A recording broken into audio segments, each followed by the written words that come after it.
Hello friends, hope you all are fine. Myself Mohit Taneja. Today we are going to study our chapter number 7 of physical education of class 12th and the name of chapter is physiology and injuries in sports. इस chapter के अंदर हम ये पढ़ेंगे कि जो चोट लग जाती है खेलते वक्त या प्रैक्टिस के दौरान उसके पीछे क्या साइंटिफिक चीजें हैं जो उस चोट को लगने से हमें बचा सकती हैं. So let us start. Physical का मतलब होता है बॉडी और फिजियोलॉजिकल का मतलब होता है function of body. So physiology I mean to say कि फिजिकल मतलब बॉडी, फिजियोलॉजिकल मतलब functions of body. Physiological factors determining component of physical fitness. वो कौन से फैक्टर है जो हमारी फिजिकल फिटनेस को के लिए महत्वपूर्ण योगदान निभाते हैं. Physiological factors determining strength. सबसे पहले मसल कंपोजिशन. अगर मसल्स अच्छी हैं तो हमारी फिजिकल स्ट्रेंथ भी ज्यादा होगी और हमारी वर्किंग कैपेसिटी भी ज्यादा होगी. अब मसल्स भी दो तरीके की होती है, fast Twitch fibres, slow Twitch fibres. Fast Twitch fibres mainly उनको चाहिए होते हैं जो स्प्रिंटर्स होते हैं, जैसे यूसेन बोल्ट, जिनको मतलब बहुत छोटी रेस में ज्यादा तेजी से दौड़ना होता है, उनको हम फास्ट ट्विच फाइबर्स की जरूरत पड़ती है. स्लो ट्विच फाइबर्स की जरूरत मेनली उनको पड़ती है, उन एथलीट्स को पड़ती है जैसे मैराथन, जिनको लंबा दौड़ना होता है.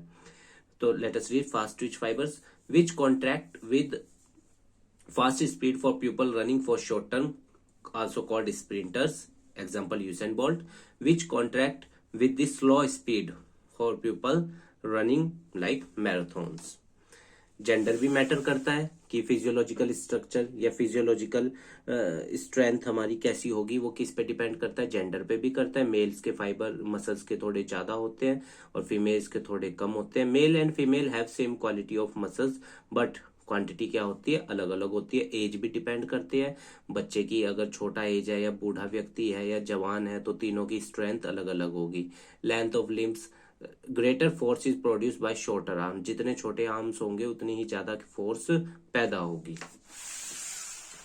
Physiological factors which determines speed. Speed को कौन से फैक्टर्स डिटरमाइन करते हैं, let us read. Muscles composition, greater fast Twitch greater speed. जितनी ज्यादा हमारे पास फास्ट ट्विच होगी उतना ही फास्ट ट्विच फाइबर्स होंगे, उतनी ही ज्यादा हमारी स्पीड होगी, जैसे हमने यूसेन बोल्ट वाले में अभी देखा.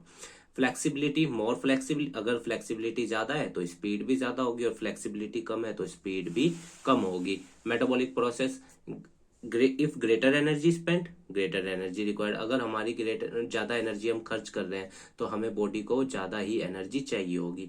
मेटाबॉलिज्म का मीनिंग क्या होता है, process that convert food into the energy. So if greater rate of metabolism then greater supply of energy. वो प्रोसेस जिसके जरिए भोजन को एनर्जी में कन्वर्ट किया जाता है उस प्रोसेस को क्या कहते हैं, मेटाबॉलिज्म. अब ये प्रोसेस जितना अच्छा होगा उतनी ज्यादा बॉडी को एनर्जी प्राप्त होगी. Body shape and size, if slim. अगर व्यक्ति पतला है तो वो ज्यादा भागेगा और अगर व्यक्ति मोटा है तो फिर वो कम भाग पाएगा. Body shape and size also determines the speed. Physiological factors determining flexibility को कौन से फैक्टर डिटरमाइन करते हैं, एज एंड जेंडर.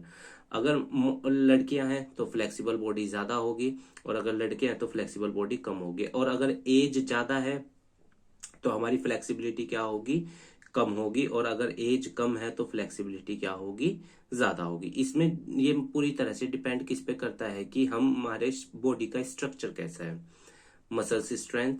और याद रखना, अगर एज ज्यादा भी होगी, एज ज्यादा होगी तो स्पीड भी कम होगी और अगर एज कम होगी तो स्पीड ज्यादा होगी. Muscles strength, greater muscles strength greater flexibility. अगर मसल्स स्ट्रेंथ ज्यादा है, फास्ट ट्विच फाइबर्स हैं और स्ट्रॉन्ग मसल्स हैं तो फ्लेक्सिबिलिटी भी क्या होगी, ज्यादा होगी. और अगर मसल्स हमारे पास मसल्स की स्ट्रेंथ कम है तो फ्लेक्सिबिलिटी भी हमारी कम होगी.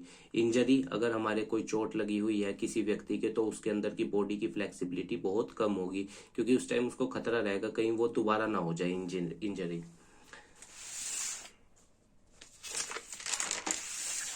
बॉडी टेम्परेचर भी डिपेंड करता है कि फ्लेक्सिबिलिटी कैसी होगी. Positive relation due to this, जितना ज्यादा बॉडी टेम्परेचर होगा उतनी ही ज्यादा क्या होगी, फ्लेक्सिबिलिटी होगी.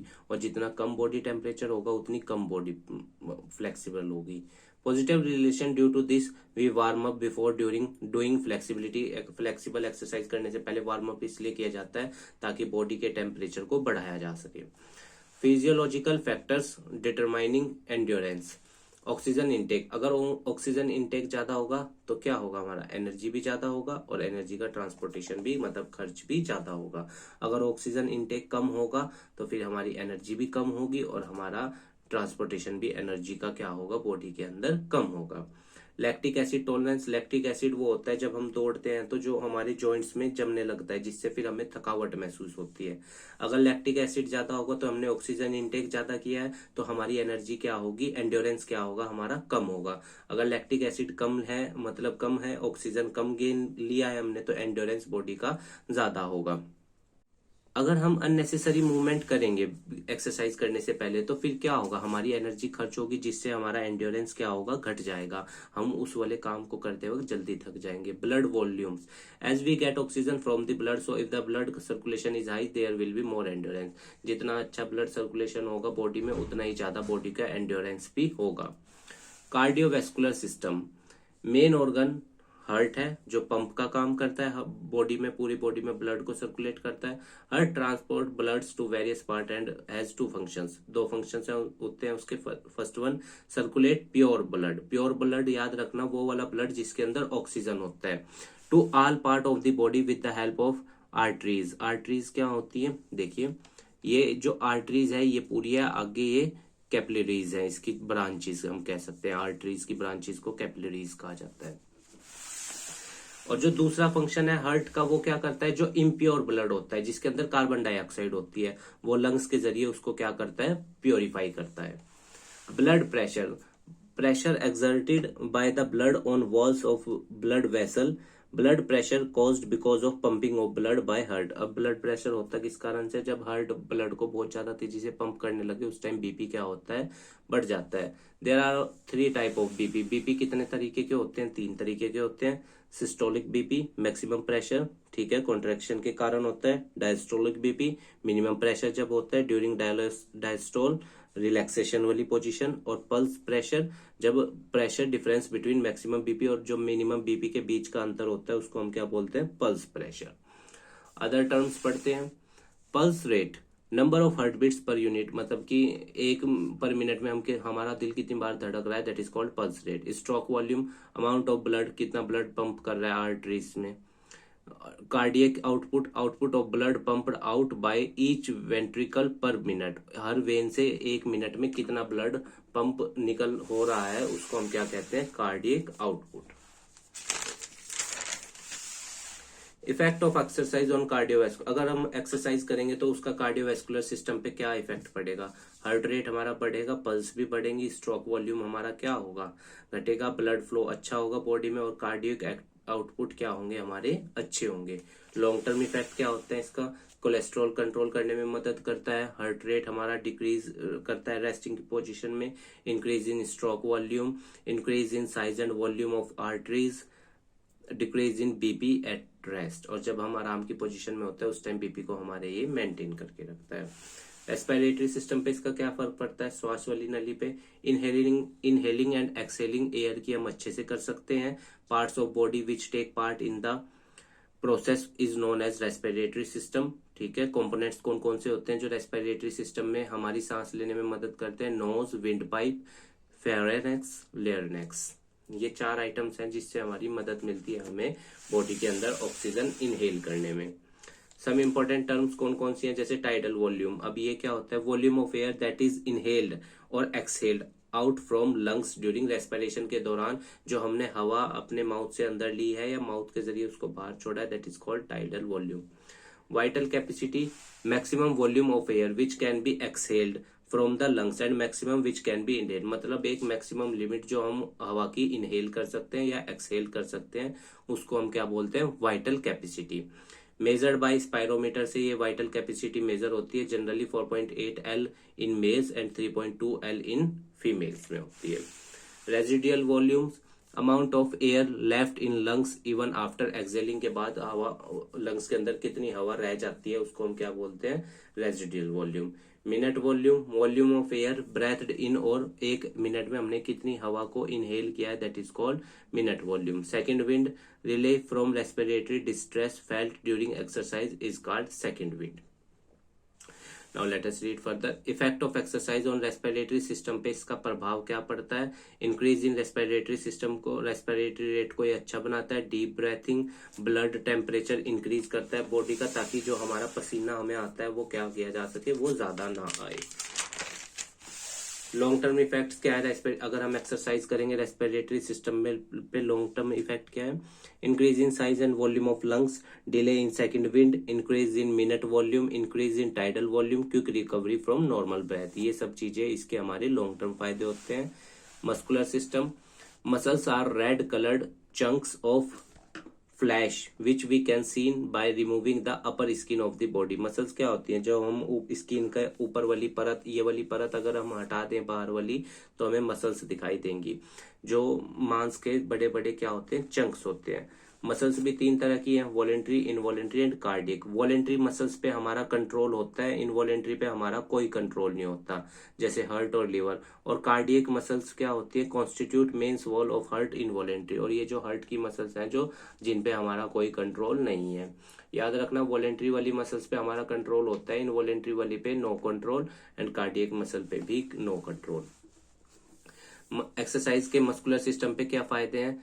ब्लड सर्कुलेशन प्रॉपर होगा, रेस्पिरेशन आसान हो जाएगा, मसल्स को पावर मिलेगी, लैक्टिक एसिड बॉडी के अंदर जल्दी नहीं जमा करेगा तो जॉइंट्स में, जिससे हम जल्दी नहीं थकेंगे। साइज ऑफ मसल्स बढ़ेगा और पोस्चर, बैठने का या हमारी बॉडी का जो स्ट्रक्चर है वो भी क्या होगा? अच्छा होगा।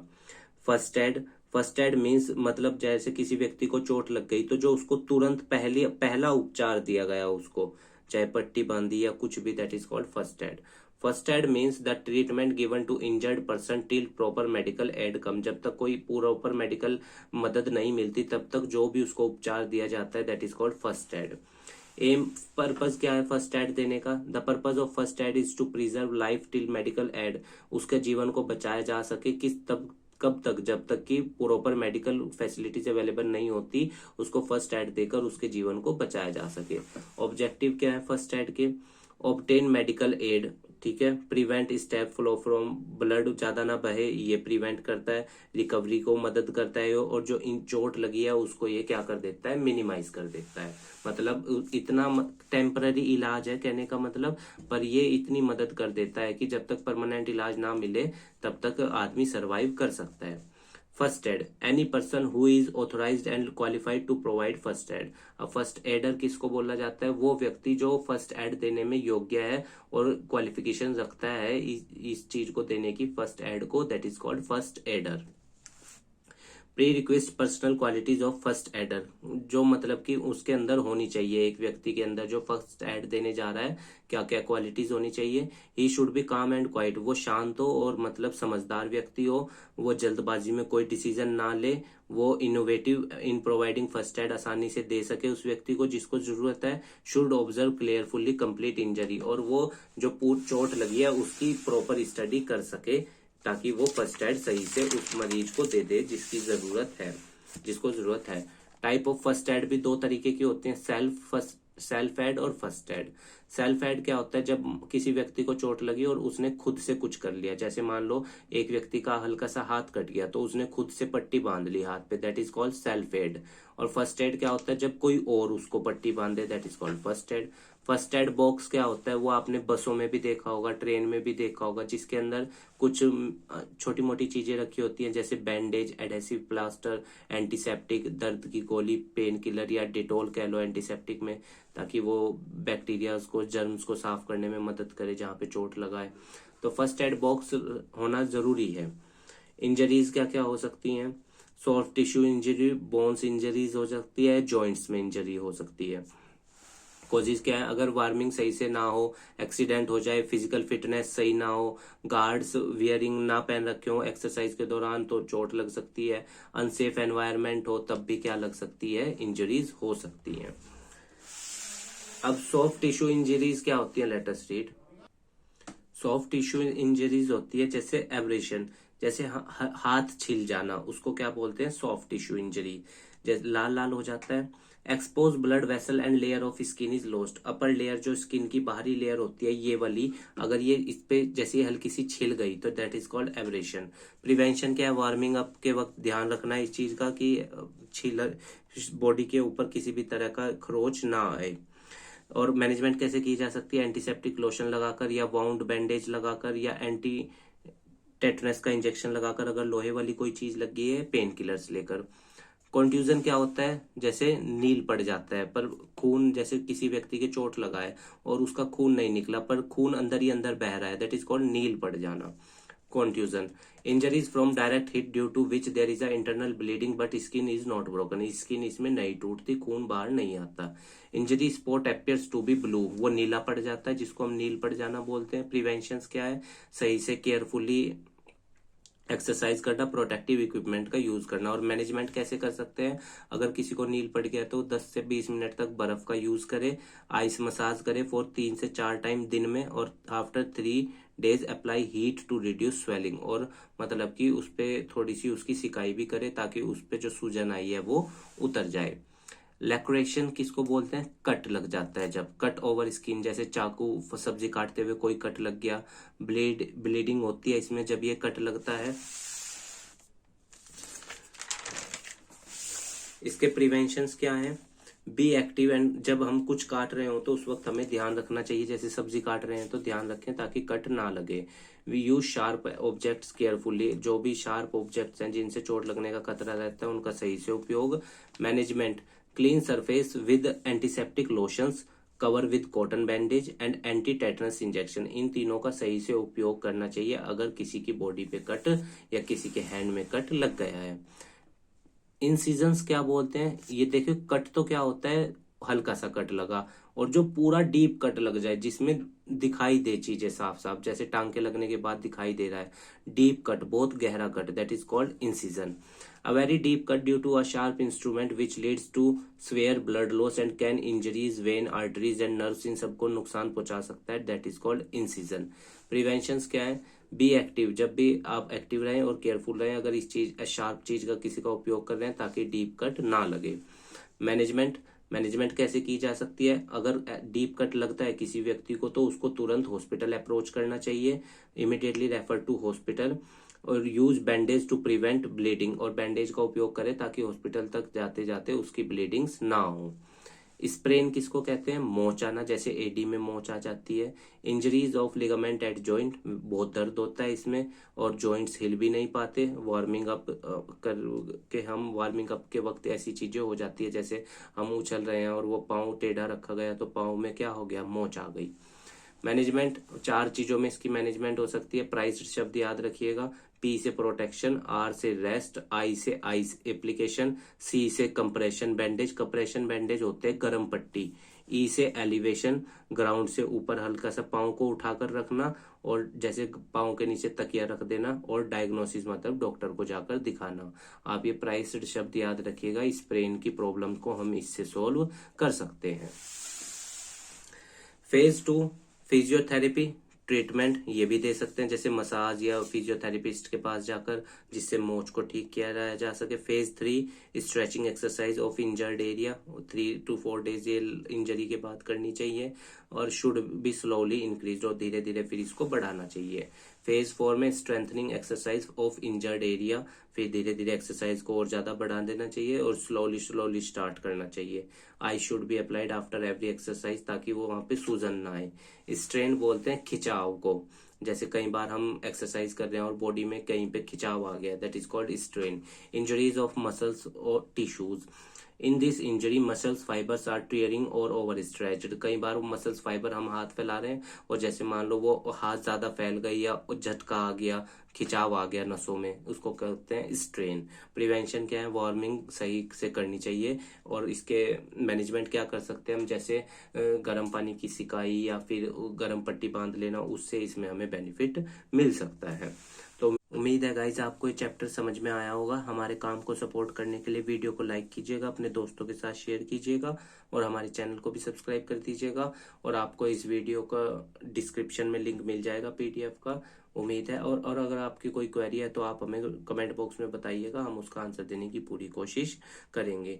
ठीक है गाइज, धन्यवाद, स्वस्थ रहिए। और एग्जाम्स आने वाले हैं, मन लगाकर पढ़ाई कीजिए ताकि आप एग्जाम्स में अच्छे नंबर्स गेन कर सकें। धन्यवाद गाइस।